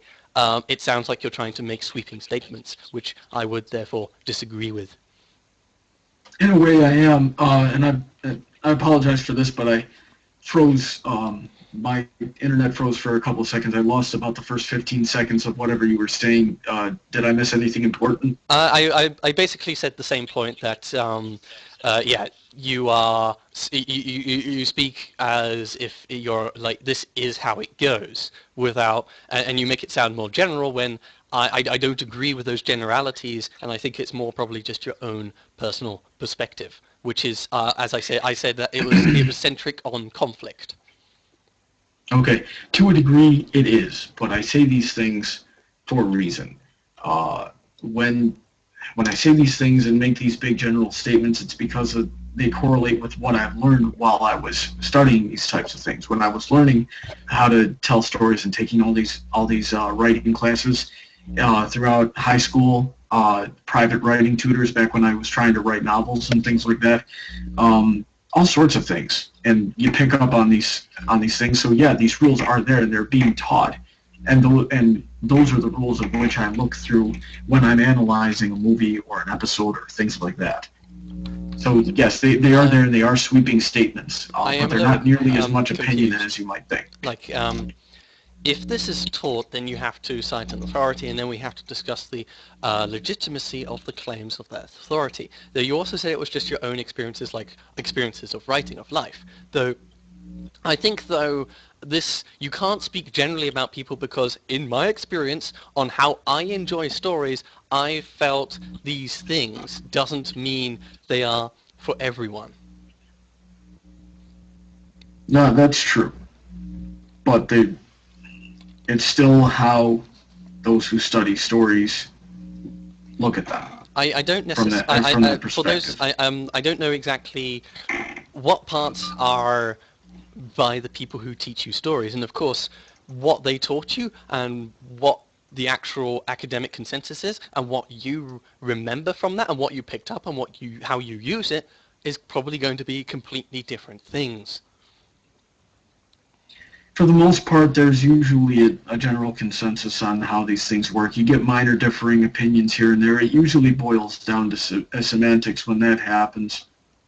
But that's not what I'm talking about here. First off, whose circles are you describing? Because I don't necessarily agree that there is a uniform, confirmed consensus on, or on how to interpret media, or at least I haven't necessarily picked up upon it. Okay, let's see here. I had my first writing class when I was in middle school. I had a writing tutor who was going to help me get my story straight for a novel that I was trying to writing. I had a couple of different writing tutors through high school. I took a couple creative writing classes in high school and 3 storytelling classes between my college years. 2 of them were focused on script writing and the different types of script writing for movies and things like that. Through all of those, the general techniques of how you deal with those different formats has been the same. The only difference between those teachers is back when I was in public school, they were, I got taught a couple of different ways of using the words, and when writing a story, like a short story or a novel or something like that, that are, what is called showing versus telling. I've gotten a couple different ways of doing that, and a couple of those contradict each other, but everything else has been the same. So from all of that, and from everyone else that I've been talking to since becoming active in the Brawny community, the consensus is always usually the same. This is how you do it when you're trying to do this with this format. That's what makes it good. You don't analyze like a Picasso painting or a Picasso painting with the same way, with the same lens that you would analyze something by Van Gogh, if that makes any sense, because it's 2 completely different forms of art styles. I don't necessarily again, all you're doing is saying that they're personal experiences, and I don't know how these personal experiences relate to the claims you are making. And I don't even, just because this is a uniform consensus of those who have taught you in your local area, it does not necessarily mean that it is the only way to look at it. Is this a uniformly accepted thing across all cultures? Have you accessed how people write stories across all cultures? Probably not. I think that, I generally, even though I have noticed some patterns similarly to you, I don't try to necessarily act as a supreme authority on all stories everywhere and how they should be told. I can only say that, generally speaking, people understand the general forms of stories that work, such as the hero's journey. But that doesn't necessarily mean that the hero's journey is the be-all, end-all to storytelling, or that the hero's journey is some ideal that people reach in their things. It's a pattern that we spot in how we tell stories, and I think that I don't necessarily think that you should be so authoritative in your claims. Alrighty then. I'm not sure what to say to that. It's just, I'll bet you that a lot of the points that you brought up today, the criticisms, you probably wouldn't have them if this was a feature-length movie, because we would be able to do the type of things that you're trying to do. And what I'm asking you to try, you might avoid having these criticisms, and it would take away from you being able to enjoy the episode, is if you tried looking at it through the lens of someone who looks at it through, the way everyone else who analyzes stories does so. Again, so you're claiming to be everyone.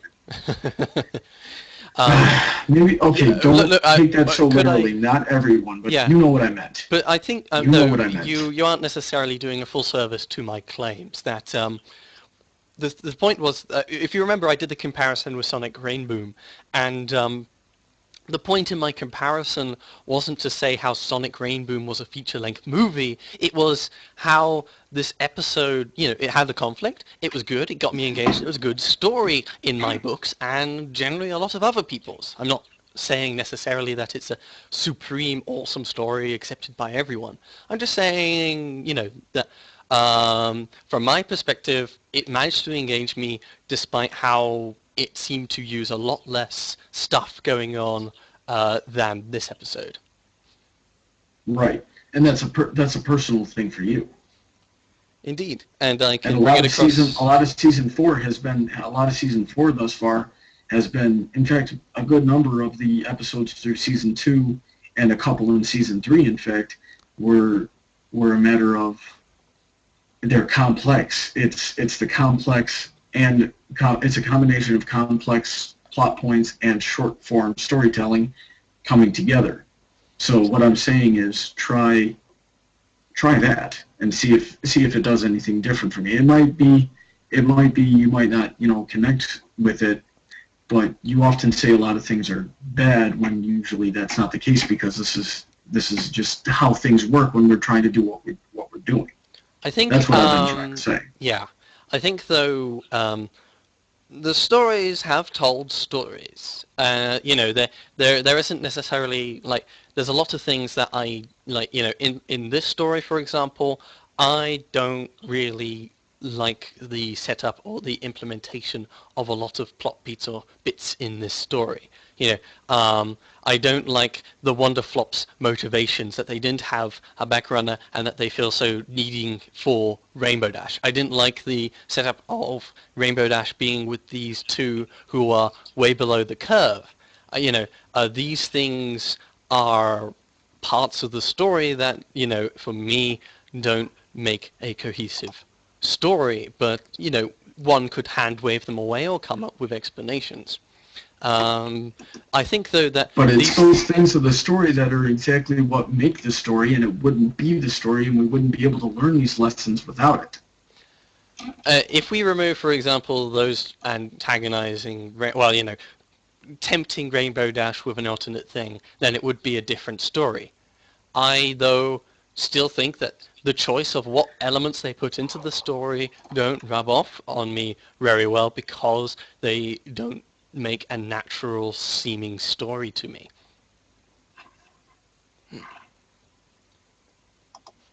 Okay. Alrighty then. Does Nicholas, do you have anything to say to that? No, I've kind of been just off to the side and listening to what you have saying. I hope I haven't been overpowering you or anything like that. I don't, want to be a stream hog here. Yeah. I've said everything I could possibly say and made all the suggestions I could possibly make. By the way, how do we feel about time? Because we're pushing 2 hours right now. I'm fine. Alrighty then. Yeah.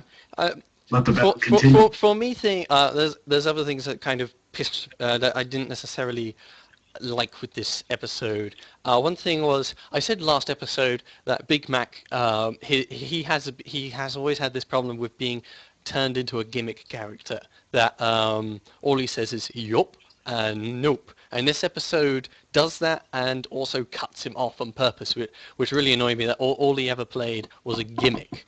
And this episode also, the characters felt very similarly gimmicky to me. What was the one thing that Applejack would speak about every single time we saw her? She would talk about feeding them the apple baked goods that she... Brown Betty. Yeah, the Red Betties that she made. And, I mean, okay, yeah, she's really into giving them food. Fine, but it strained my incredulity a bit, because it's all she ever talked about. Yeah. Same with Rarity. She basically all she was talking about was either making dresses or accessorizing things or just making things look pretty in general. Yeah. Rarity was But that's what she was there to do. That was her purpose for being there. Yeah, but and so whenever we're focusing on her, that's what the subject is. So that's what they happen to be talking about. I don't know. No, I mean, even if someone is incredibly focused about something, that that thing doesn't always necessarily define everything they say, and well, at least it doesn't define everything that they say and do all the time. But yeah, the only things that they do is that one gimmick, and it really doesn't help me appreciate those characters, because they are only pushed into one role, when really a realistic person wouldn't necessarily every instance talk about giving people food. Yeah. I'm a catering lady, or in imaginary circumstance, I'm a catering lady. I don't spend every moment talking about catering to people. Even when I'm on the job, Well, I in don't reality, necessarily do usually that. when that in reality, usually when that situation comes and they're not needed for what they're doing, they're usually just not seen. Yeah, You know, if that's what they're doing, but yeah, that was what we were doing when we saw them. So. yeah, the characters play one gimmick, and that really doesn't help me with appreciating their parts because they are just there for that one thing. It feels really shallow to me. And yeah, to go along with Nick's line, I agree. Rarity, every single instance, is talking about clothes or looking nice or making clothes. And one thing was that the clothes she did produce, they looked not very Awful. good. Yeah, It looked awful. awful. And this is Rarity of... Well, don't they always? I mean, I don't know about you guys, but I've never really looked at that type of... It's probably just because I'm, a man, but I've always looked at those things and I'm like, I'm not digging that. That's where I know what demographic I'm dealing with. Well, the clothes that she made for her friends in Suited for Success, not the ones that the friends designed themselves, but the ones she designed, those actually look aesthetically pleasing. Like not the uniforms, the outfits that she made for Bulk Biceps and Fluttershy in this episode. Let's just say that she probably doesn't have a very firm grasp on like what you need in athletic wear. Yeah, they aren't. Yeah, it's entirely possible. They aren't exactly that practical. Here, let me and she spruce up isn't. your duds and then give you a gala dress. But I'm not the person to ask about that. I mean, I wear cargo pants and utility belts everywhere I go, so I'm not the person to ask about that. I'm way, function over form, and I have not absolutely none, but when it comes to designing wardrobe, I'm not exactly the person you want to talk to. So I was like, are they, and I guess I did ask that. I was like, are they really going to wear frills while they're trying to fly? No, let's get some mesh in here. Let's get some of those sweatsuits that the Wonderbolts are wearing, Yeah. That's what you need. So, yeah. I didn't take anything away from me. Yeah, I think, though, for me, Rarity is there to place one role, and that role is to make bad dresses. And she's not that much of an idiot, and she's not that bad at designing dresses. I kind of recognize the point was to reinforce, you can sort of see it. Fluttershy and Bulk Biceps standing next to each other wearing ridiculous dresses is obviously supposed to, look, these people are really, really, not a good team. But it's just too contrived and funny, I know that storytelling. much. Yeah, it's just too contrived and storytellingness. It's not actually, it doesn't feel real to me because it's just like, oh yeah, let's just do this for the joke and to reinforce the dichotomy. Doesn't have to make sense, just do it anyway. I don't have a problem with that. When it starts actually interfering with the story, then I have a problem with that. But they were using it tastefully, so it worked. What I will give you is Bulk Biceps. Holy crow. I did not think they were going to make him as one note. I will grant that he was a little one note and a little stupid in this episode. And his name's Bulk you've Biceps. got a really and all he does you've is got talk a about really muscles. blurry camera, Byter, so I have no idea what you're doing there. I'm just kind of seeing a silhouette of this thing lifting its arms up and down. But Yeah. I'm guessing you're pushing up weights. But yeah, no, it was the way that they handled his voice and his character. I don't know, maybe it's because I read the comics and he had an actual line in the comics, like he's like, hey, are you ready to get pumped up? And he's like trying to sell protein bars. And then he's like, yeah, like 6 times. And then finally, after Big Macintosh, through a series of nopes, says, no, I don't want any of your protein bars. He goes, okay, well, you have a nice day. That's what I was expecting.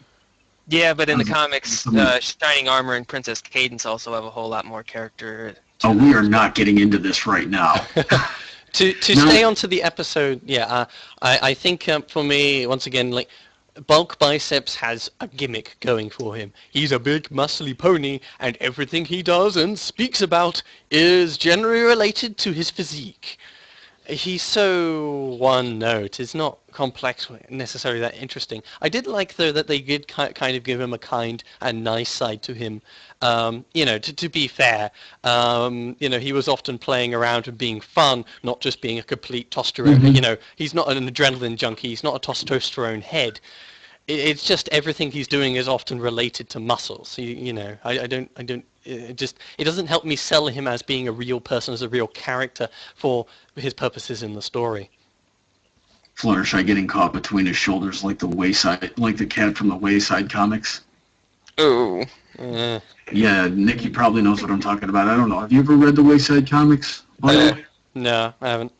It's probably more of an American thing, but there's one particularly well-known one where this really fat lady is putting up lost cat posters in her neighborhood, like nailing one to a telephone pole. And if we're looking at her from behind, we can see the cat squashed in between her glutes. So it's like, there's your cat lady. So that's what I was reminded of when Bulk Biceps crushed Fluttershy. And he's like, "Where's Fluttershy?" And she's right there. But stuck in his back. They seem to be giving him this type of thing as we go along. He's a big guy, but he's a big wimp for some reason. It was in Wonderbolt's Academy, and he can get really pumped up and really ready to, act, and then he's, for whatever reason, he's just got this real cowardice, real soft heart. He did it in, Wonderbolt Academy, where I couldn't figure out, is he just a big wimp, or is Spitfire really that intimidating as a drill sergeant? And then in during the song Heart's the Strongest Horses, and he starts running away from the butterflies, and I'm like, yep, he's a wimp. Weirdly enough, crippling fear of butterflies is able to hang out with the one pony with a butterfly as her cutie mark with no problems. Yeah, people were telling me in the comics shit when I did a book to the face for that episode, they were like, oh yeah, he probably had a run-in with Fluttershy, and he's got PTSD, and he can't hang out with butterflies anymore. Yeah. But I guess it's not actual butterflies, though. I guess maybe maybe the butterflies got real close to him, and he saw whatever SpongeBob and Squidward saw when they got real close to that one butterfly through the bubble, Sandy's butterfly, and freaked everyone out, and they started burning down the whole town trying to get rid of it. There was one scene where Fluttershy was holding a butterfly while Bulk was flexing, and he was cool with it. Yeah. I guess because he wasn't in direct contact, or he didn't think it was going to land on. I don't know. I think his scaring of the butterflies was a gag in the song more than, I don't know, necessarily something that they're going to take to heart as a character tribute. Like, this Bulk Biceps is as we described earlier with his ability to fly, it's quite different from what we've seen before. Oh, what I was saying now is that we've got 3 examples of it, so what I'm saying is that it seems to be a characterization that they're going with. Yeah. It was just that this episode also characterized him as just like everything he was doing, I felt related to his his body type and his muscles and stuff. Like, what's his opening line again? Let me just quickly get it up here. I'm all muscles! I'm all muscles, yeah.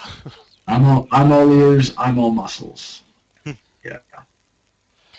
I was like, oh, goodness. So that's definitely not his voice. Oh well, not a big deal. Bulk Biceps was the one thing that I didn't like about this episode. Everything else it worked for me. But it always does, because I'm looking at it differently than most people. Yeah, I think for me, like as always, I have a fairly high standard with my suspension of disbelief and immersion with the show. That for me, this episode, like. I made a little. I said in my review, I made a little game of it when watching this episode. At this, 5 minutes in or so, I made a game of just sort of. Someone starts speaking a line, and I would, and when they finished, I would immediately guess what type of line it was. Is this line serving, establishing how people feel? Is it just exposition, or is it just a gag? And I could just, and the reason I just did that and it felt so easy for me to do for this episode was how plainly everyone was written, which for me doesn't help with understanding the characters. Like I said with the Yay scene, it's you don't necessarily understand what's all going on, but it's just 2 characters interacting, and it's not necessarily in the end what they said is all that you take away from it. It was 2 people interacting. But hang on a minute. Really lacks that. Right. But hang on a minute. Aren't we dealing with characters that have already been established over the course of nearing 4 seasons now? You might not need as much of that. though, what I'm talking about is, as I said, suspension of disbelief for feeling real, for having standards of, this is a story with people in it that I can immerse myself in.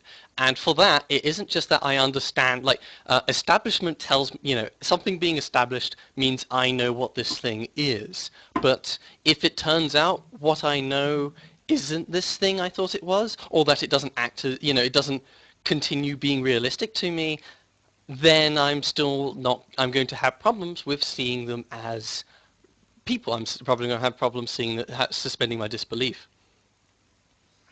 I gotta get going, guys. I gotta get back to work at 2 o'clock, so. Oh, all right. How long have you got till, we could wrap up about the show. 2 minutes. Oh, okay. Yeah. We usually take like 2 minutes to wrap up, so... okay. You got 2 minutes to talk or 2 minutes to work? I got 2 minutes to talk. All right. Go for it. Yeah, we'll spend this 2 minutes trying to wrap up. And Unova joined. Joy. So, yeah, to just quickly wrap up my point, I'm not saying that these characters aren't established. I'm saying that I need these characters to feel like people for me to treat them as people, to be immersed within the story. And for me, it wasn't like that. Well, maybe not for both biceps, but everyone else was spot on for me. Hello? Hey. This timing it over, we are just closing up. Yeah, Nick has to go, so we're going to close it. Do you have any closing thoughts on the many deep points that we've discussed, and that I have no idea if you heard or not? I'm sorry, I'm being a jerk. Unova, he's talking to you. I don't know what's going on with Unova, so Nikki, since you're the one who's leaving and we might go rambling on something else, you take the lead. What's your final thoughts on today's episode? Basically, there was a fair bit of clunky writing. Some of the characters weren't as realistic as what I would have kind of hoped for, but it was a fun ride. It was a mess, but it was a fun mess. It was one of those episodes, kind of in the same vein as say Power Ponies or to a kind of Castlevania or something else. Bats in a way, Yeah, like one of those. All right. It was fun but flawed. Mm-hmm. Brawny? Yeah. Brawny? Well, I've been talking about it the last couple of episodes, but you said for fun mess. I would have said that about last week's episode, but this one. I connected to it on a very personal level, and I'm looking at it through very different eyes than most people. So I'm not sure I understand most of these criticisms. So very good episode, very deep, hit me on a couple of different levels, and let's get more of this. I'm enjoying it. Unova, we're final wrapping up comment. Oh, really? Yep. Yeah. Dang, you guys go a long time. Oh, yeah. Okay. 2 hours. I would like to say this episode, it's kind of made me a Powell fanboy in the sense she's right now tied with Polsky as my favorite writer because of her contributions. Yeah, she is quickly climbing my ranks as well, because I was a big fan of Sleepless in Ponyville, and Just for Sidekicks to me is surprisingly good. So. No. For me, I found Sleepless in Ponyville to be a bit boring in a sense, and Just for Sidekicks was I think my favorite episode of season 3. I just loved it so much that I called it my favorite episode for one time until Pinky Apple Pie. Wow. All right. Okay. Well. Yeah, and as for Rainbow Falls? Well, Rainbow Falls, it's middle of the road for me. Honestly, I felt like it was really great, including Griffins. Mm-hmm. Seeing the different styles of Griffins. Continuing on, I would like to say Fluttershy was a very great side character. Okay, showing her Nick hasn't got too much time, so... I'm sorry. Yeah. I'm sorry. Sorry. You'll have chance to get to voice what you wanted in the aftermath, I think.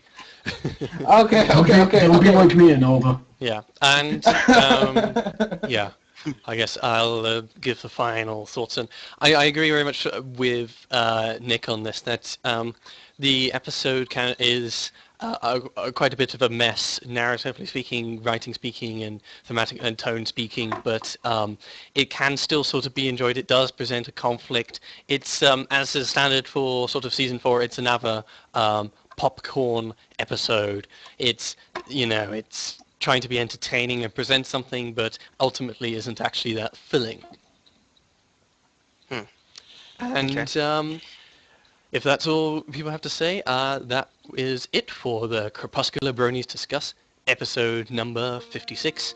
We're going to probably try and do the aftermath, so people in the audience, stick around, and we'll see you all later. Ta-da. Should have a good day, everyone. Ciao. Adios!